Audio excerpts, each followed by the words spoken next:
मित्रों, बघेलखंड का पठार प्राकृतिक संसाधनों से अत्यंत ही समृद्ध है। सघन वन, पहाड़ और पठार तथा नदियां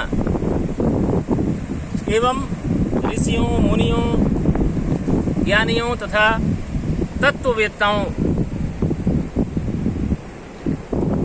के स्थल यहाँ पर स्थान स्थान पर पाए जाते हैं।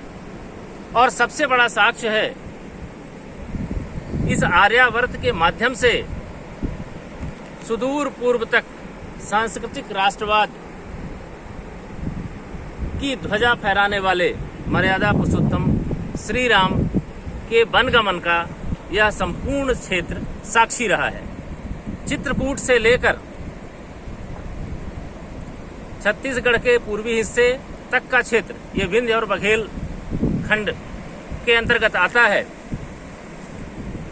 यहाँ सघन वनों के बीच मर्यादा पुरुषोत्तम श्री राम ने वनगमन की यात्रा की।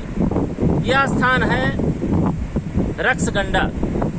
रक्षगंडा का शाब्दिक अर्थ है राक्षसों का यहाँ समूह निवास करता था, जो आर्य संस्कृति के विरोधी थे।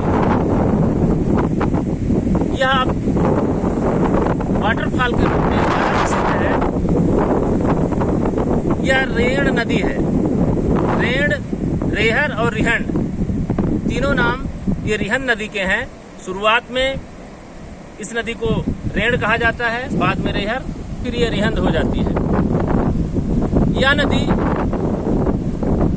आगे चल करके जैसे मिर्जापुर पहुंचती है तो गोविंद बल्लभ पंत सागर बहुत बड़ा जलाशय है। उस जलाशय से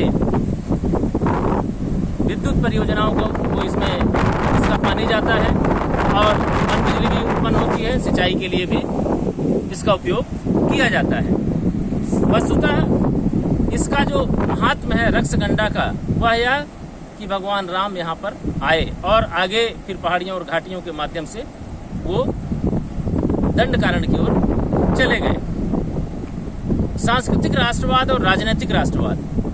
राजनीतिक राष्ट्रवाद में कब्जा की भावना होती है, हम किसी के राज्य को छीनते हैं। सांस्कृतिक राष्ट्रवाद में हमारी जो संस्कृति है, जो विज्ञान से ओतप्रोत है, उसके प्रचार और प्रसार के लिए हम काम करते हैं।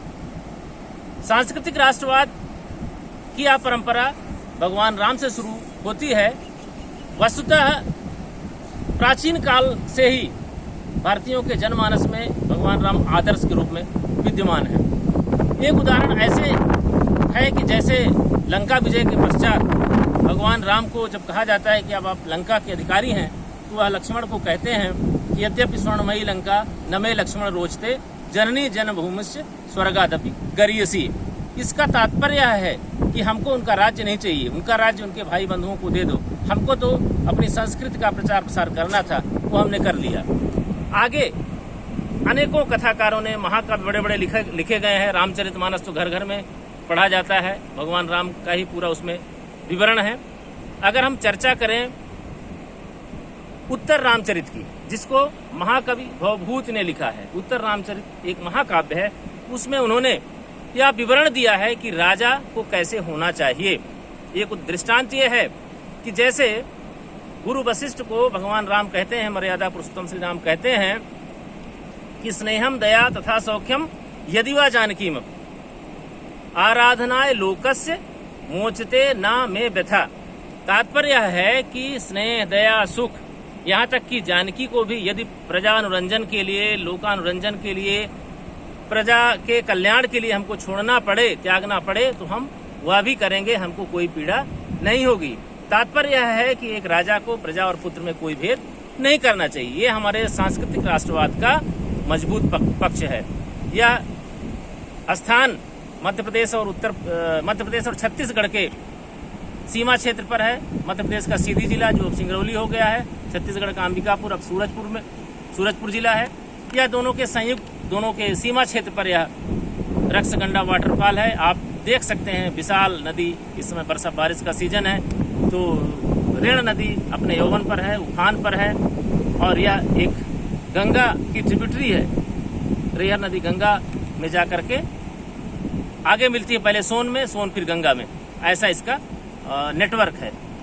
आप सब, यह स्थान घने जंगलों के बीच बसा हुआ है और इसमें आने में थोड़ा कठिनाई अवश्य होती है, लेकिन स्थान ऐसा लगता है कि वास्तव में ये देवस्थान है, दिव्य स्थान है, और भगवान राम की साक्षात जो उनके साक्ष्य हैं, साक्षात यहाँ पर प्रकट होते हैं इसके अवलोकन के पश्चात। बहुत बहुत धन्यवाद।